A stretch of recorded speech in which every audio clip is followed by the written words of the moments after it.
Hello दोस्तों, मैं Shailendra sir. आज मैं आपके लिए फिर से कुछ वर्ड प्रॉब्लम और उनके सॉल्यूशंस लेके आया हूँ। वर्ड प्रॉब्लम को सॉल्व करना सिखाना क्यों पड़ता है, इसका रीज़न आप जानें। क्योंकि वर्ड प्रॉब्लम की अगर बात करी जाए किसी भी लेवल पे, एग्जाम पॉइंट ऑफ व्यू से अगर हम बात कर रहे हैं, रादर देन अगर वो आपके कॉम्पिटिटिव एग्जाम हैं या आपके लोकल बोर्ड एग्जाम्स हैं या टेस्ट है आपके लोकल के, तो टीचर्स की पहली पसंद होती है वर्ड प्रॉब्लम। और उसका कारण ये होता है क्योंकि बच्चे या तो इन्हें रट लेते हैं या इन्हें समझ नहीं पाते और वो उनको बनाना थोड़ा सा टफ होता है। उसी टेक्निक को मैं कंटिन्यू कर रहा हूँ कि मैं हर दिन हर सेशन में एक नए किस्म की वर्ड प्रॉब्लम के साथ आता हूँ और मैं कोशिश करता हूँ कि आपको फॉलो करना सिखाऊं कि वर्ड प्रॉब्लम को फॉलो किस तरह से किया जाता है। तो गाइस, बड़ा सिंपल सा तरीका है। पहला काम आपने ये करना है कि अपनी गिवन वर्ड प्रॉब्लम को 2 से 3 बार आप रीड आउट करें। सिंपल रीड कर लें उसे, बार बार रीड करें 2-3 बार कम से कम। How is it? The sum of the ages of a man and his son is 45 years. 5 years ago, the product of their ages was 4 times the man's age at that time. Find their present ages. तो ये हमने 2-3 बार पढ़ा। 2-3 बार पढ़ने के बाद फिर से एक बार हम पढ़ेंगे, 4th टाइम सपोज करते हैं, लेकिन this time we are suppose to take some results. Results का मतलब देखिएगा, यहाँ पे लिखा था सम ऑफ द एजेस। हमें जब 2-3 बार हमने क्वेश्चन पढ़ा तो हमें ये बात समझ में आ जाती है कि this question is talking about 2 person, one man is there and his son is there. तो the sum of the ages मतलब उन दोनों की हम एज के बारे में बात करेंगे। Of a man and his son is 45 years. अब दोनों की जो एज है उसका सम हमें 45 years दिया हुआ है। ये बात हमें समझ में आ गई। और आखिरी में जो उसने पूछा, क्योंकि हमने 2-3 बार पढ़ा, तो उसने पूछा find their present age. Their माने यहाँ पे कौन होता है? मैन एंड उसका सन। तो हम जब सॉल्यूशन को स्टार्ट करेंगे तो जो हमसे पूछा गया है वहीं से शुरू करते हैं। तो हम किसी एक की एज ले लेंगे। Let the present age of man be x. तो क्या ये सही कहलाएगा? Let the present age of man be x, ऐसा मैंने लिख दिया। तो क्या ये सही कहलाएगा? डेफिनेटली नहीं कहलाएगा। मैंने आपसे पहले भी कहा है कि यूनिट का यूज करना शुरू कीजिए। अगर यहां पर हम मैन की एज के बारे में बात करें, then the age always be written with years. ठीक है, दूसरे नंबर पे तो हमने मैन की एज ले ली। अब यहां पर अगर हम बात करें सन्स एज, तो ये तो हमें नहीं पता भाई। हम जानते हैं हम क्वाड्रेटिक का क्वेश्चन बना रहे हैं, तो दूसरे नंबर पे सवाल ये पैदा होता है कि सन की एज को हम वाई तो नहीं ले सकते। लेकिन अगर क्वेश्चन में हम गौर करें तो उसने कहा था कि एक मैन है और उसका एक सन है। उन दोनों की एजेस को अगर हम ऐड करते हैं, सम करते हैं, तो क्या होता है? आंसर आता है 45। मैं आपको रफ में लेके चलता हूँ। कई बार ये चीज परेशान करते हैं, तो आप इस तरह से कर सकते हैं अपने आप को सिखाने के लिए कि हमने मैन की एज तो ले ली x, सन की एज हमें पता नहीं, तो हम यहाँ पे फिल इन द ब्लैंक्स। बचपन में बॉक्स बना आता था ना, तो हम यहाँ पे कर देते हैं फिल इन द ब्लैंक्स और इक्वल्स टू में आंसर आना चाहिए 45। भाई हमारा बॉक्स किसकी एज है? हमारे सन की एज है। तो मैन की एज प्लस सन की एज इक्वल्स टू 45। ये क्वेश्चन ने कह रखा है। तो यहाँ पे हमें बॉक्स की वैल्यू चाहिए। तो बॉक्स को अगर मैं यहीं छोड़ दूं, x को ट्रांसफर करूं, तो this would be 45 minus x। ये देखिए, मैं जानता हूं you are in class 10th and you are very intelligent, but still मुझे मालूम है ये आपको बताने की जरूरत नहीं है। बट गाइस, कभी अगर जरूरत पड़ जाए, कभी आप अगर अटक जाएं, तो लोड ना लें। आप बेसिक मैथमेटिक्स को हमेशा याद रखें, वो आपकी मदद डेफिनेटली करेगी। तो हमने क्या करना है? सन्स की जो एज है वो हम ले लेने वाले हैं 45 माइनस x। तो हमारा क्वेश्चन यहां तक के खत्म हो गया है ना, हमने सॉल्व बना लिया उसको।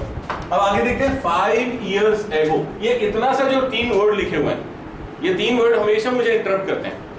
तो यहां पर मैं आपसे कहना चाहता हूं कि जब आप आगे सॉल्यूशन बनाएं तो पहले यहां हेडिंग डाल लें 5 years ago।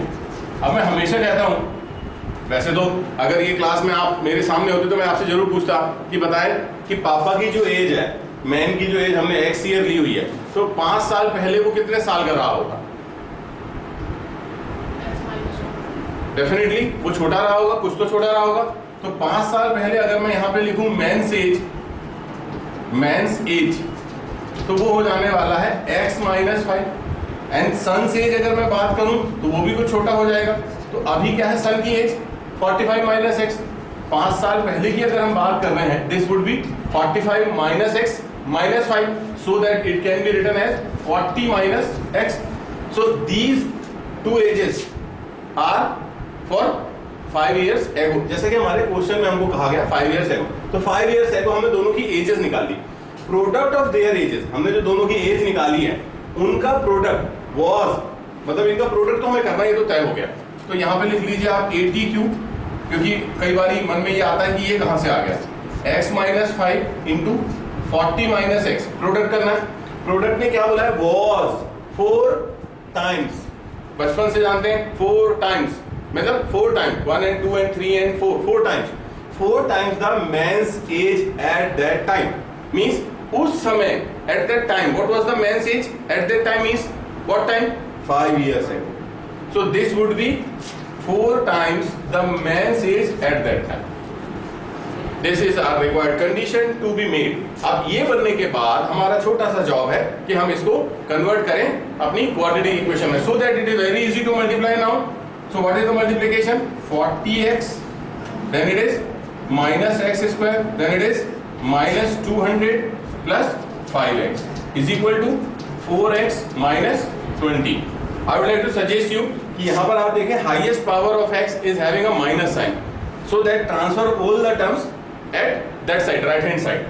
So this would go that side, so it is x square already plus 4x is there. This minus 40 plus 5, 45x will go, then it become minus 45x, then it is minus 200 and minus 20.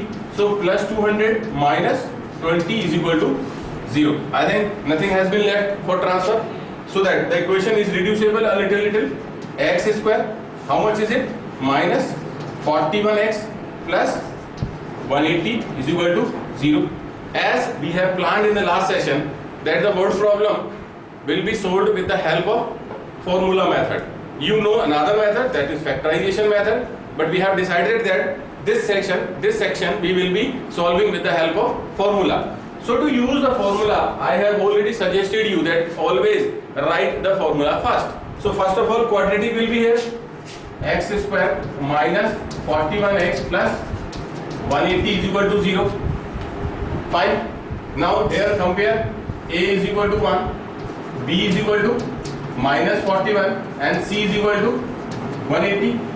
So that the formula is x is equal to minus b plus minus in root b square minus 4ac upon 2a. Let me clear you that it's not a compulsory condition so that to solve the given equation by formula method.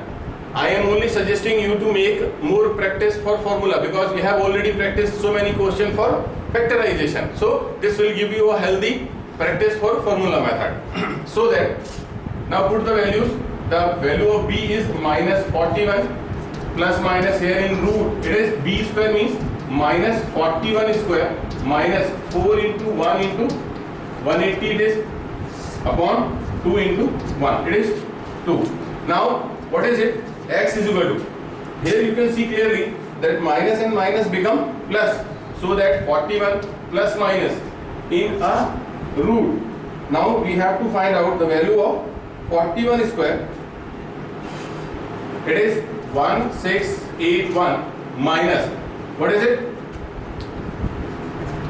72, 720. Fine. Now in denominator 2 only. So the value of x is, now directly we can write 41 plus minus in root. What is the subtraction of this? 961. Is it the square root of some number? Is it the square root of any number? 961 is square root of? It may be 31 or it may be, how much is it? 29 also. 29, it is not possible because 30 square will be 900.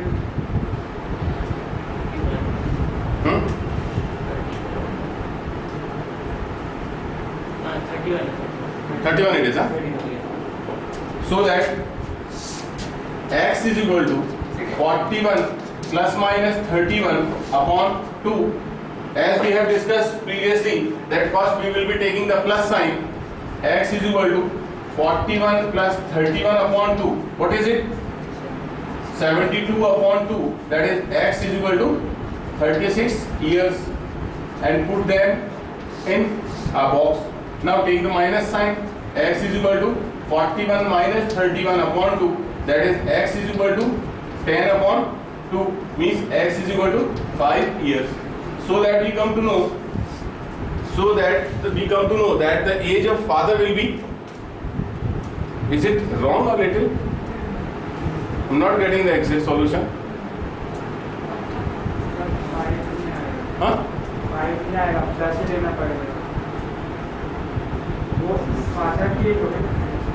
Is there something wrong? Because we have got two values, na? X is 36 years and x is 5 years. What is wrong there? It is impossible to say, guys, that any father is having his age 5 years. That is the wrong there.